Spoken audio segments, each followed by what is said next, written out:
এই ঘটনাটা ঘটেছিল এক গৃহবধূর সঙ্গে। সেই রাতের পর তিনি আর কোনোদিন একা বাড়িতে থাকার সাহস পাননি। পরদিন সকালে প্রতিবেশীরা যা দেখেছিল তার কোনো ব্যাখ্যা আজও কেউ দিতে পারেনি। নাসিমা তার স্বামী আর ৮ বছরের মেয়েকে নিয়ে গ্রামের এক পুরনো বাড়িতে থাকত। একদিন তার স্বামী কাজের কারণে ২ দিনের জন্য শহরের বাইরে গেল। সেদিন রাতে বাড়িতে শুধু নাসিমা আর তার মেয়ে ছিল। রাত তখন প্রায় ২টা। হঠাৎ উঠোন থেকে কারো হাঁটার শব্দ ভেসে এলো। নাসিমা প্রথমে ভাবল হয়তো কোনো চোর বাড়ির ভেতরে ঢুকেছে। তিনি জানলার ফাঁক দিয়ে বাইরে দেখল। উঠোন একদম ফাঁকা, কিন্তু ভেজা মাটির ওপর একটার পর একটা খালি পায়ের ছাপ নিজে নিজেই তৈরি হচ্ছিল। মনে হচ্ছিল অদৃশ্য কেউ ধীরে ধীরে জানলার দিকে এগিয়ে আসছে। তার বুক ধড়ফড় করতে লাগল। তিনি জানলাটা বন্ধ করে বিছানায় ফিরে এলো।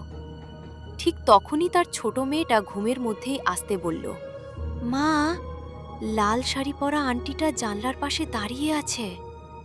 নাসিমার শরীর ঠান্ডা হয়ে গেল। তিনি আবার জানলার দিকে তাকালো, কিন্তু সেখানে কেউ ছিল না।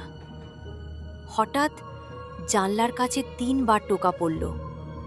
এবার তিনি সাহস করে পর্দার কোণাটা একটু সরালো।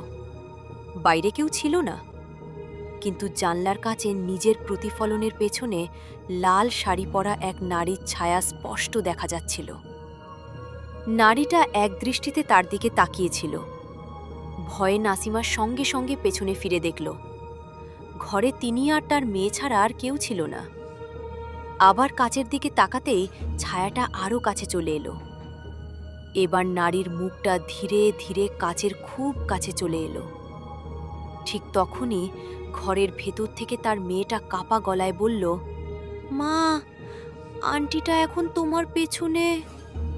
কথাটা শুনেই নাসিমা আর পেছনে তাকালো না। তিনি কুরআনের আয়াত পড়তে শুরু করল। কয়েক মুহূর্ত পর সব শব্দ থেমে গেল। ফজরের আজান হওয়ার পর তিনি দরজা খুলে বাইরে বের হল। প্রতিবেশীদের ডেকে আনল। সবাই মিলে উঠোনে গিয়ে দেখল ভেজা মাটিতে এক জোড়া খালি পায়ের ছাপ মূল ফটক থেকে জানলার নিচ পর্যন্ত এসেছে। কিন্তু আশ্চর্যের বিষয়, জানলার নিচ থেকে আর একটাও পায়ের ছাপ ছিল না। যেন যে এসেছিল সে আর ফিরে যায়নি। আজও গ্রামের মানুষ বলে, গভীর রাতে যদি ওই জানলায় ৩ বার টোকা পড়ে তাহলে কোনো অবস্থাতেই পর্দা সরিয়ে বাইরে তাকিও না। কারণ তুমি হয়তো বাইরে কাউকে দেখবে না, কিন্তু জানলার কাছে কেউ একজন ঠিকই তোমার পেছনে দাঁড়িয়ে থাকবে।